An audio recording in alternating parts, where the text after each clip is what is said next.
Beleza. Boa noite, gente. Muito legal a conversa que a gente estava tendo agora. Obrigada por vocês terem vindo. Vou dar uma capacitação hoje sobre avaliação e mitigação de riscos financeiros. Então, espero que vocês gostem da apresentação. Então, vou dar primeiro um overview, né, do que se trata o tema, que basicamente o que é a avaliação de riscos.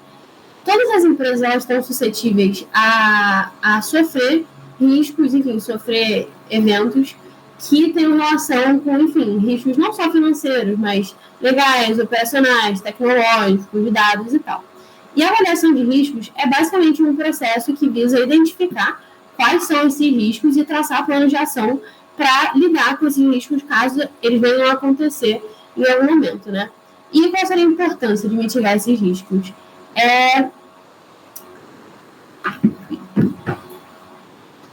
Então, é importante analisar esses riscos, primeiro, para otimizar o capital empregado no negócio e o capital não só financeiro, mas de recursos humanos e de tecnologia também.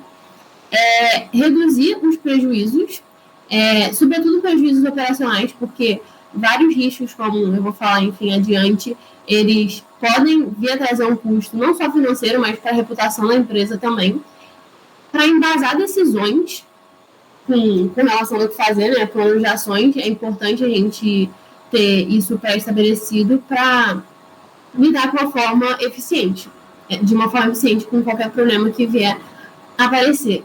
E, sobretudo, alinhar o risco que uma organização está disposta a correr em prol de crescer o negócio dela, que também depois eu vou dar uma explicação melhor sobre isso. Meus objetivos com essa capacitação são basicamente tornar possível a gente entender a real situação financeira da empresa, porque a real situação financeira da empresa não se define só pelo estado do fluxo de caixa, não se define pelo dinheiro em caixa, pelos gastos que a gente está tendo agora, enfim, porque a gente tem que tratar também com questões de probabilidade, porque a gente precisa ter esse arcabouço financeiro para lidar com qualquer eventualidade que venha acontecer. Além disso, facilitar a tomada de decisões, né, justamente para a gente já ter esse plano de estratégia definido, caso venha acontecer qualquer coisa, e, em último caso, alavancar o crescimento da empresa. Vou primeiro falar para vocês um pouquinho de cada um desses 5 riscos que eu abordei, mas eu queria só destacar que risco de mercado, eu estou falando aqui mais a título de curiosidade, porque não diz muito respeito a Argos, porque riscos de mercado tem a ver mais com o mercado financeiro, não é com o mercado consumidor. Risco de crédito, basicamente, significa não, mas tem a ver quando uma das partes envolvidas, seja o contratador ou o contratante, não consegue honrar com os pagamentos e as obrigações do contrato. No caso da empresa, se a empresa ela não consegue lidar com esses compromissos financeiros assumidos, a gente fica numa posição de inadimplência. E quando a gente fica nessa posição de inadimplência, isso é ruim para a empresa financeiramente, óbvio, mas também porque, para a imagem da empresa, a empresa fica conhecida como uma empresa que não paga. E uma empresa que não tem esse compromisso com o cliente, enfim, com as responsabilidades que assume, isso pode, né, evitar que a gente receba novos clientes e tal, porque não é necessariamente a imagem que a gente passa de uma empresa confiável. Então, a gente pode afastar, assim, clientes, parcerias, e que, em último caso, vai afetar o fluxo de caixa da empresa. Riscos de liquidez, basicamente, diz respeito à dificuldade ou facilidade de recuperar o dinheiro investido. Risco de mercado, né, propriamente dito, como eu havia falado antes, ocorre quando tem eventuais declínios no mercado e fica difícil recuperar os investimentos sem que o dinheiro perca valor, porque é literalmente mercado financeiro sobre isso, aí é mais complexo, não vou saber explicar melhor. Mas riscos operacionais, eles têm a ver com riscos que podem acontecer durante a operação de uma máquina, um serviço, e etc., que pode decorrer de várias coisas. Pode decorrer de erro da máquina, erro de tecnologia, erro humano, erro de avaliação, erro de sistemas, e riscos legais também têm a ver com o descumprimento de coisas que estão estão acordadas em alguma coisa que tem um respaldo legal, como um contrato, um acordo, enfim. Então, para avaliar esses riscos, eu propus aqui duas possibilidades, né? Uma das quais a gente já tem na nossa empresa, mas, primeiramente, um brainstorm sobre os potenciais riscos. A gente pode reunir os núcleos da empresa, ou enfim, em qualquer outra empresa, por exemplo, mas sobretudo no setor de operações da empresa, para a gente pensar juntos quais são os possíveis riscos, as piores coisas que podem acontecer, enfim, ou não tão ruins coisas que podem acontecer, em decorrência de cada erro nosso em cada setor e o que a gente pode fazer para resolver isso. Além disso, a gente tem que analisar dados históricos e identificar tendências. Mora aí, inclusive, a importância das análises de dados que a gente faz aqui na empresa. Né? E para a gente quantificar o impacto desses riscos, a gente tem que classificar esses riscos. E eu vou apresentar para vocês no próximo slide uma tabela que ajuda a visualizar isso, mas eu acho importante falar antes que essa tabela é mais uma forma análoga de explicar. Não é efetivamente uma tabela que é um modelo, basicamente, porque essa tabela diz respeito a risco humano, de literalmente lesões corporais. Mas, enfim. Então, como vocês podem ver aqui, essa tabela é sobre a classificação de risco e faixas de ação de classificação, que essa classificação qualitativa de riscos, ela depende da probabilidade de acontecer alguma eventualidade e da gravidade do prejuízo que isso causaria.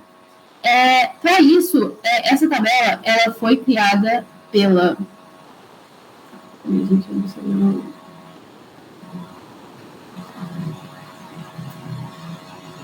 Enfim, é uma instituição aí confiável, gente, desculpa, depois eu mando para vocês o risco.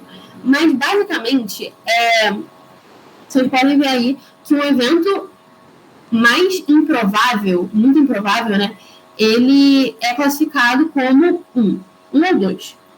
Uma coisa de baixo risco é de 3 a 4. Mas lembrando que uma coisa de baixo risco não significa que não devam ser tomadas medidas para reduzir esses riscos.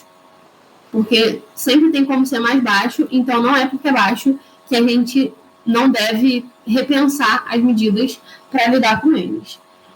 A gente tem de risco médio, né, que é de 6 a 8, e se essa faixa de ação for maior do que 3 a 4, ou seja, é um risco médio, é certamente provável,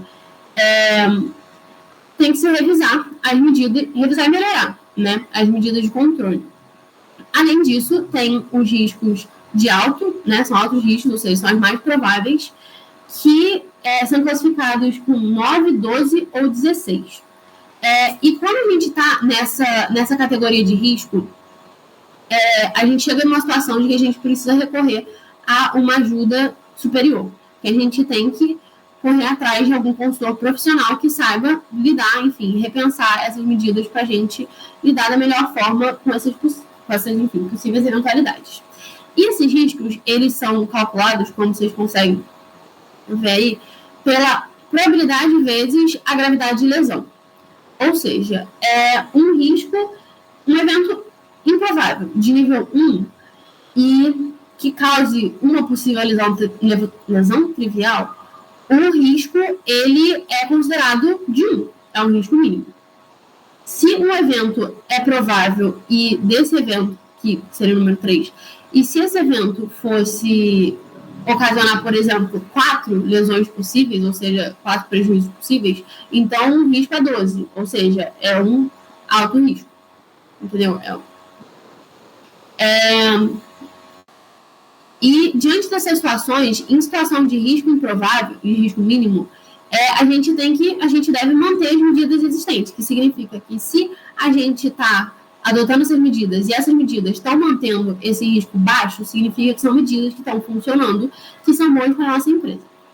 Se a gente está falando de um risco improvável, mas que é possível, ou seja, é de baixo risco, a gente deve revisar as medidas de controle e, eventualmente, enfim, implantar medidas novas, caso seja necessário. Mas não é de suma importância revisar.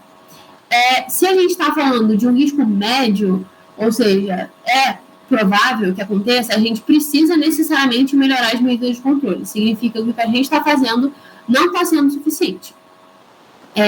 E se a gente está falando de um alto risco, é o que eu falei, a gente tem que melhorar as medidas de controle imediatamente, considerar, inclusive, interromper a atividade de trabalho até que o risco seja reduzido. Para esse risco ser reduzido, a gente precisa estar recorrendo a uma fonte de, enfim, ajuda, de conhecimento maior. E, como eu falei, né, esse quadro aqui é mais uma analogia, porque está falando de lesões, especificamente, mas eu vou dar um exemplo no contexto da Argos para vocês verem o que seria um baixo risco ou, enfim, um alto risco. Com relação a baixo risco, por exemplo, se a gente tem, por exemplo, o GP, aderindo não, né? Promovendo uma medida, sei lá, que possa vir a, por exemplo, comprometer a participação de uma pessoa num sentido assim. GP marcou uma reunião que exige a presença da pessoa X sem a pessoa X estar presente. O risco, né, o prejuízo que isso vai causar para a empresa é relativamente um prejuízo baixo. Então, as medidas que a gente pode fazer é manter as medidas existentes e revisar para ter mais atenção. Por outro lado, um alto risco seria, eu vou contar o caso do que aconteceu aqui na Argos, né? Alguns anos atrás, a gente trabalhava com pesquisa de fornecedores e a gente não trabalha mais com pesquisa de fornecedores, inclusive por causa disso. E a equipe que estava responsável deixou passar algumas informações que são extremamente comprometedoras para o nosso cliente. Era uma pesquisa de fornecedores, evidentemente, e a Argos sugeriu fornecedores que não existiam ou que tinham algum tipo de problema. Então, isso é uma coisa que causa um prejuízo grave ao cliente. Um prejuízo grave para o cliente e, portanto, é um risco alto que a empresa assumiu, né? Porque a gente não está cumprindo com a obrigação legal que a gente assumiu no contrato. Qual foi o resultado disso? O resultado disso foi que a gente tomou um processo que está em andamento até hoje. Então, enfim. Pois é. E aí, o que a gente pode fazer para mitigar esses riscos, né? A gente precisa desenvolver estratégias.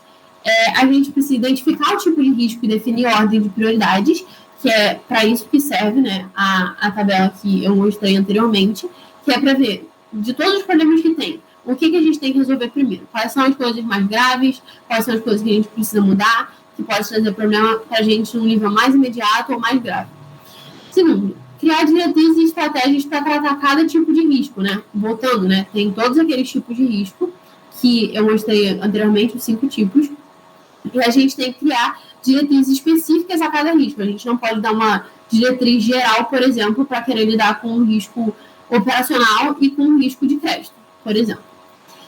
A gente tem que colocar essas estratégias em prática e monitorar esse desempenho, ou seja, a gente faz auditorias, no caso, que é a coleta de dados, né, para que a gente possa fazer essa análise de dados e monitorar quão eficiente está sendo essa estratégia, se ela está efetivamente reduzindo o risco, mitigando o risco, ou precisa ser melhorada, e acompanhar o mercado e se atualizar, porque alguns desses riscos, eles dependem, por exemplo, está falando do mercado. Como a Argos postou, inclusive, no blog, acho que foi no blog, recentemente, que houve uma mudança na lei de imigração nos Estados Unidos. Se a gente não estiver atualizada nesse sentido, a gente pode passar uma informação errada para o nosso cliente que pode vir a comprometer o processo dele, que, por tabela, acaba comprometendo a Argos, porque a gente se comprometeu a dar informações confiáveis e atualizadas na nossa consultoria. Então, é importante a gente acompanhar o mercado e se atualizar. Enfim, gente, é basicamente isso. Se vocês tiverem alguma dúvida, fiquem à vontade para perguntar. Diga, amiga. Cara, esse último ponto é muito interessante, esse negócio dessas leis que mudam, tipo, porque parece que agora a Europa vai pedir visto para brasileiro também, né? Eu não sei em que ano vai começar, mas vai começar. E é um país que sai muito brasileiro para lá, então, tipo assim, é uma coisa que é importante. Agora a gente também tá de olho e quem sabe também não aprender a fazer se for complexo, mas parece que vai ser simples. Mas assim, se for um pouquinho mais complexo também ajudar. Mas é isso, tipo, o tempo inteiro as coisas estão mudando. Sim, Vai exato. mesmo. Eu vi isso no jornal também. A Europa vai começar a pedir visto para brasileiro.